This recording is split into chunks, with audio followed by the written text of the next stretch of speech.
This is Rudkowski of WeAreChange.org, and we are joined by the one and only Gerald Celente. We are here in Kingston, New York. Occupy Peace just ended. It was a great event. People from all political spectrums are speaking here.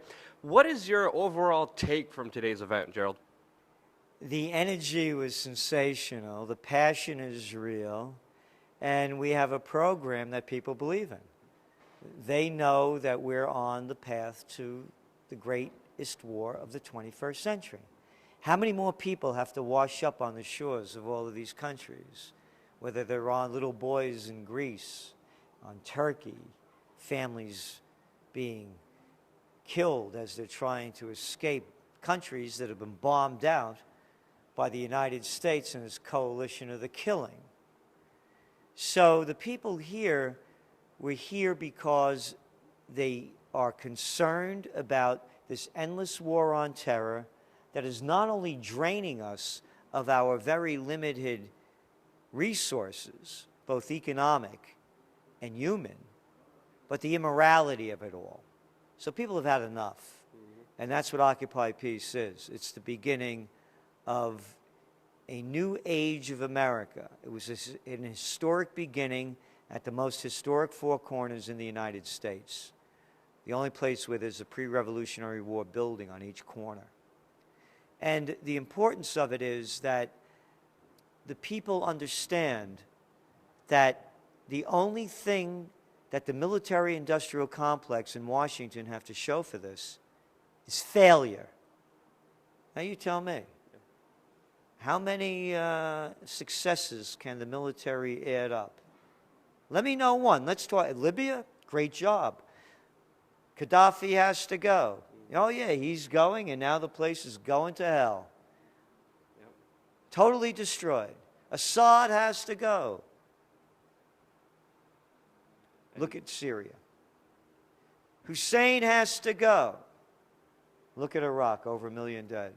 We got to get rid of them Taliban, I tells you. Who are the refugees? They're coming from Afghanistan. They're coming from Iraq. They're coming from Libya. They're coming from Syria. They're coming from Yemen now because the United States and its coalition of the killing are slaughtering the poorest people in the Middle East for doing nothing. Nothing. They didn't invade anybody. So that's what this movement is about, to bring peace and prosperity back to America rather than more war over there and robbing us of our rights over here. It's definitely a very important and well-needed movement. Being in places like Japan and seeing people struggle economically, protesting the U.S. military-industrial complex there, seeing the suicide numbers go up, seeing families and grandmothers in Greece at the lines at the ATMs, you know, that feeling of that is something wrong is everywhere around the world. And I think Occupy Peace is a very important movement that I think should galvanize people, and I'm very happy you're doing it. Now, one thing I wanted to talk to you about is a lot of people, every year, people always say something big is going to happen economically. Something big is going to happen geopolitically. Every summer, people are saying something's going to happen. This year, people are saying it's going to happen a lot more. They're also talking about the Shemitah, the 7-year cycle. They're talking about all these other things. From your research, from everything that you've been involved in, what do you think is possibly going to happen? We had forecast on August 6th that there's going to be a equity market meltdown globally. You're going to start seeing equity market panics. Where it happens first, I don't know. And this is a risky thing because they always come up with schemes undreamed of. So whoever would have dreamt that we would now are going into our 10th year that the Federal Reserve has never raised interest rates, and we're at zero. Who would have ever believed that they'd come up with something called quantitative easing? Or if I'm Japanese, we'll call it Abenomics. Hey, you came back from Japan, right? Hey, look at that GDP, right down the toilet, as we would have said in the Bronx. Toilet for the proper people. After all of that Abenomics, all of that quantitative easing, that in ratio to U.S. GDP is 3 times greater. Hey, but look at that Nikkei index. Really neat, right? Up over 80%. That's all of this cheap money scheme. So you don't know what the criminals in charge will do to keep their gambling habit healthy. So they'll keep stealing your money any way they can and give it any name they want. So, but we still believe with all of that manipulation, before the end of the year, it's sayonara. Yeah. We already saw a little hit from China and how it affected our markets, and understanding how the big players got out before it actually got low, how the whole thing's pretty much just a Ponzi scheme on Wall Street, and how the whole game is rigged against everyone else except for the very few, except for the very elites. Now, in these kind of extreme times, people will look for extreme answers. I think this is why maybe Trump and Bernie Sanders are kind of the two more front-running presidential candidates, both extremes on either dichotomy. What do you think of the presidential election as it's shaping out to be now, and what do you think of those two candidates? It's the presidential reality show. That's what we called it back in our spring issue of the Trends Journal, and that was before Donald Trump got into it. And now we have a reality show champion. What I like about Trump is that he's shaking things up.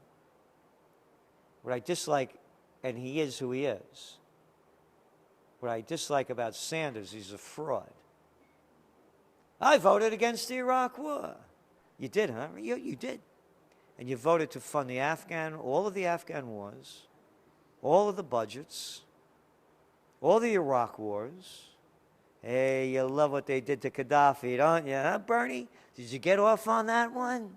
Because it looks like you don't get off on a lot, because you do get off on the audience when they say to you at your town meetings the slaughter that the Israelis are committing against the Palestinians, and you tell them to shut up and sit down. And what are you, a little baby that's been paid for by APEC? It's not Bernie Sanders, it's bullshit Sanders. BS is the perfect initial for him. So he's a fraud. Anybody to me, anybody that votes for Republican or Democrats are accomplices to murder and to thievery. How much more of our money do they have to steal? The names are too big to fail. Bailouts, loan guarantees, tax breaks, before you call a thief a thief. And how many more people do the Republicans and Democrats have to kill before you call them murderers? So everybody hanging on to their little sick dream that the crazy person they believe in is better than the other crazy person they don't believe in, they're as out of their mind as the psychopaths and sociopaths that they vote for. So when you look and listen to all of the presidential candidates, they're all war hawks. Not a peep about peace. Not a peep about peace. Not a peep about peace. That is definitely right. And thank you so much for that just breakdown, because I find a lot of people are swayed either in the Trump or Bernie Sanders direction, but don't really take a step outside and take a bigger picture. And you're great at not only telling people what the picture is, but what the picture is going to be in the future. Do you have any other predictions or anything that you're forecasting happening this year? What I'm most concerned about is a terrorist strike, be it false flag or real. You can't keep killing people all over the world and not them wanting to get even with you. As again, they call it blowback, but it's more than that. It's, bombing back, bullets back. As we used to say in the Bronx, payback's a bitch. You're going to screw with people, they're going to get even with you. So whether it's false flag or real, all you have to do is have one major terrorist strike. People's mind will be off the economy. Bop, never think about it again. Gone.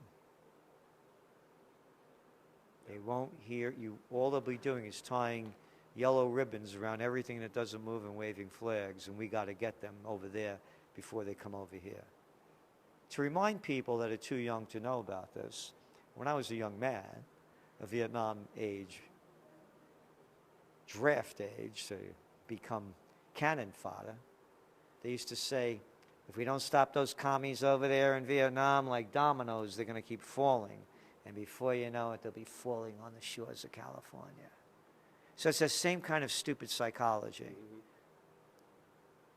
that kind of emotional manipulation that they use to bring out fear in order to get what they want, that problem, reaction, solution. I thank you so much for breaking things down for me. Definitely check out Occupy Peace and Gerald Celente's Trends Forecasters. Incredible breakdown. Thank you so much. Is there anything else you want to say? Tie a yellow ribbon. You know what that's from? No. It's from a song. Tie a yellow ribbon round the old. The guy was getting out of jail. He tied a yellow ribbon to welcome him out of jail. And everybody made up this whole other thing about it. And then, of course, to help us occupy peace by going to our website, occupypeace.us. It's not .com, it's .us, us, United States. And it's not about me, and it's not about you. It's about us. So do what you can to help us occupy peace with donations, suggestions, and actions. Because if we don't, I believe in Einstein's analysis of the Third World War. He said, I don't know how it will be fought, but the fourth will be fought with sticks and stones. Very well said. Thank you so much. Definitely check out the websites. They're going to be in the description below. If you like this video, click subscribe and share it with all your friends. Thank you.